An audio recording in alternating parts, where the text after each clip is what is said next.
Buenas tardes, profesor Juan Alberto Figueroa Suárez, de parte del estudiante del archivar Juan Carlos. Este video es correspondiente al trabajo del primer parcial de la materia de enfoque de derechos y participación igualitaria. El fundamento de los derechos humanos se refiere a la realidad o realidades de carácter social o intersubjetivo que permiten el reconocimiento, promoción y garantía de los mismos, como un todo interdependiente y abierto al desarrollo.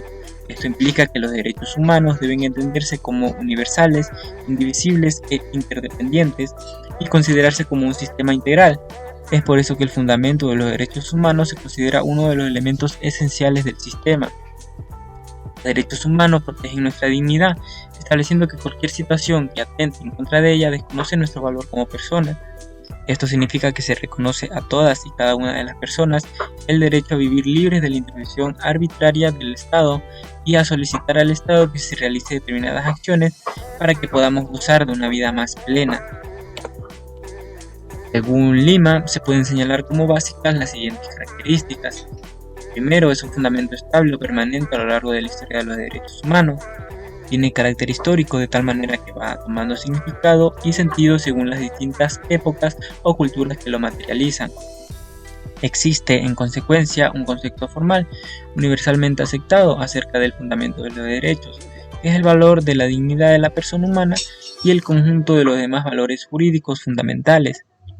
Es un concepto que se va enriqueciendo históricamente. Determina de una doble dirección la base, el sustento y el engarce tanto de los derechos humanos como de sus correlativos deberes básicos. Por último, el fundamento de los derechos humanos tiene naturaleza valorativa. Los niveles de organización biótico son el nivel celular. Se denomina nivel celular aquel compuesto por las células. Una célula, en tanto, es la unidad estructural y funcional más pequeña que puede reproducirse de manera independiente en un ser vivo. El nivel tejido, situado entre el nivel celular, que está en el escalón inferior, y el nivel del órgano, que está en el escalón superior de organización. El nivel orgánico, que son estructuras compuestas por dos o más tipos diferentes de tejido, que tienen funciones específicas y suelen tener formas reconocibles. El nivel aparato y sistema, constituido por un conjunto de órganos que colaboran en una misma función.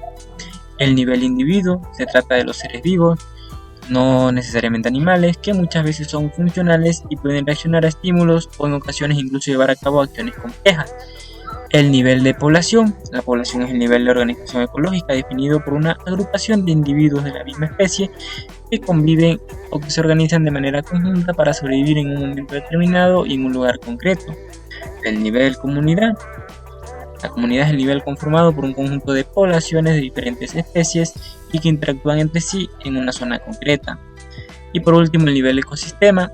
El ecosistema es un tipo de entorno físico extenso caracterizado por fenómenos que van más allá de la existencia de los seres vivos, como la temperatura, el nivel de luminosidad, las precipitaciones, los accidentes geográficos, etc.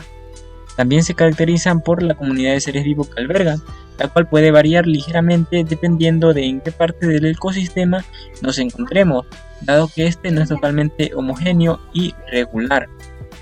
Nuestra naturaleza humana, desde lo biológico, creemos que es el proceso de hominización en el que las presiones ambientales condujeron a la selección de aquellas características y comportamientos histórica y contingentemente ventajosos, donde se generaron los mayores cambios de acoplamiento estructural y funcional de nuestros antepasados en su medio, y al mismo tiempo donde se perfilaron las principales diferencias con las otras especies de la superfamilia hominoidea. Desde lo social, la sociedad, un nuevo nivel de organización social como un todo no reductible a los individuos, que organiza, regula y controla a estos y sus interacciones y asegura un equilibrio dinámico en el orden social. Como hemos visto, ese orden social se construyó a nivel de poblaciones pequeñas a partir de individuos interdependientes entre sí, con profundos intereses personales, pero también por los padres, la cría, los hermanos, las parejas, los amigos, en relaciones cara a cara y recurrentes de cooperación de altruismo recíproco generalizado que generaron un equilibrio social en el que se conjugaron los intereses particulares y colectivos en un juego de suma no nula. Desde lo cultural, somos una especie cultural. Los seres humanos tenemos la capacidad innata para adquirir cultura, para aprender las creencias, hábitos y prácticas que la reflejan, también para generar y transmitirlos a través del lenguaje verbal y de la enseñanza tanto de forma vertical como horizontal. Los seres humanos dependemos de la cultura para desarrollarnos como humanos. Las Naciones Unidas tiene 5 órganos principales, 4 ubicados en la sede en Nueva York y 1 ubicado en La Haya, Países Bajos.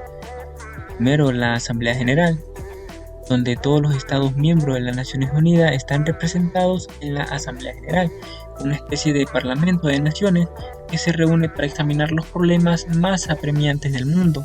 Cada uno de los Estados miembros tiene un voto. El Consejo de Seguridad, el cual tiene la responsabilidad de mantener la paz y la seguridad internacional. Todos los Estados miembros están obligados a acatar las decisiones del Consejo. El Consejo Económico y Social funciona como foro central de la ONU y de los organismos especializados que constituyen su sistema para examinar las cuestiones internacionales de carácter económico y social y formular recomendaciones formativas. La Corte Internacional de Justicia, también conocida como Corte Mundial, es el principal órgano judicial de las Naciones Unidas, que resuelve controversias entre los países. La participación de los Estados miembros en un proceso es voluntaria, pero si un Estado acepta participar, queda obligado a acatar la decisión de la Corte. La Secretaría General lleva a cabo la labor sustentativa y administrativa de las Naciones Unidas, según le indica la Asamblea General, el Consejo de Seguridad y los demás órganos. Al frente de la Secretaría está el Secretario General, quien proporciona orientación administrativa de carácter general.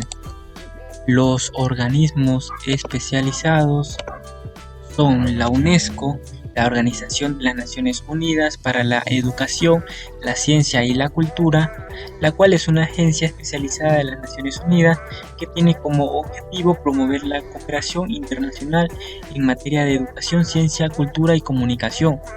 Su objetivo es construir la paz a través del diálogo intercultural y el intercambio de conocimiento. La UNESCO trabaja en todo el mundo para mejorar la calidad de vida de las personas y fomentar el desarrollo sostenible. También la Organización Mundial de la Salud, que es una agencia especializada de las Naciones Unidas que se dedica a la salud pública a nivel mundial. Su objetivo es dirigir y coordinar esfuerzos internacionales para prevenir enfermedades, mejorar la salud y el bienestar de las personas y fomentar el acceso a servicios de salud de calidad en todo el mundo. La OMS trabaja en estrecha colaboración con gobiernos, organizaciones y profesionales de la salud en todo el mundo para lograr su misión. Por último, la Organización Internacional del Trabajo, que se ocupa de los asuntos relacionados con el trabajo y las condiciones laborales a nivel internacional, la cual fue fundada en 1919 y tiene su sede en Ginebra, Suiza. La OIT establece normas y promueve políticas y programas para mejorar las condiciones de trabajo y proteger los derechos de los trabajadores en todo el mundo. Respecto a los Estados miembros de la Organización de los Estados Americanos, la Comisión Interamericana de los Derechos Humanos tiene las siguientes atribuciones, entre las más importantes. Primero, estimular la conciencia de los derechos humanos en los pueblos de América. Segundo, formular recomendaciones a los gobiernos de los estados para que adopten medidas progresivas en favor de los derechos humanos dentro del marco de sus legislaciones, de sus preceptos constitucionales y de sus compromisos internacionales, y también disposiciones apropiadas para fomentar el respeto a esos derechos. Tercero, preparar los estudios o informes que considere convenientes para el desempeño de sus funciones.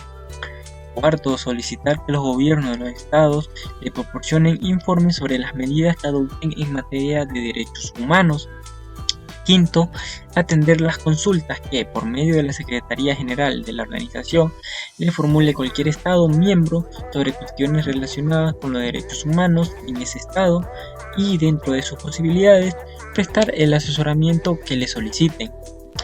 Sexto, rendir un informe anual a la Asamblea General de la organización, en el cual se tenga debida cuenta del régimen jurídico aplicable a los estados parte de la Convención Americana sobre Derechos Humanos y de los estados que no son parte.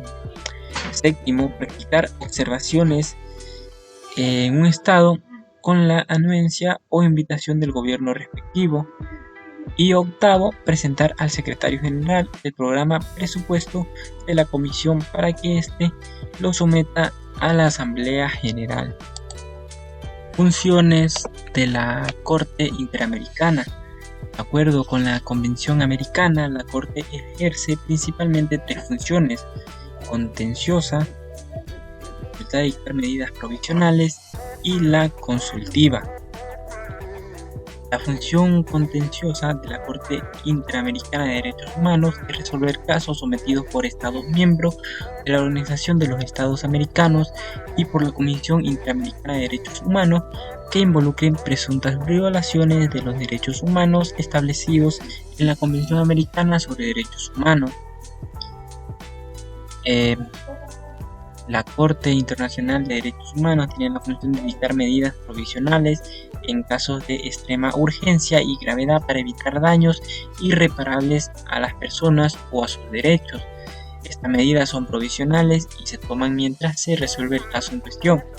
Las medidas pueden incluir, por ejemplo, la protección de la integridad física o la libertad personal de un individuo o grupo de personas, la suspensión de una orden de expulsión o la protección de un bien o propiedad en disputa.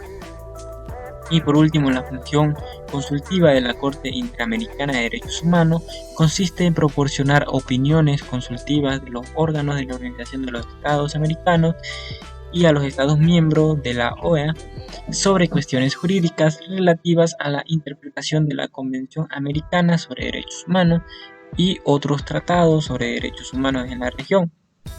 La Corte emite sus opiniones consultivas a solicitud de los Estados miembros, la Asamblea General de la OEA, la Secretaría General de la OEA y otros órganos de la OEA.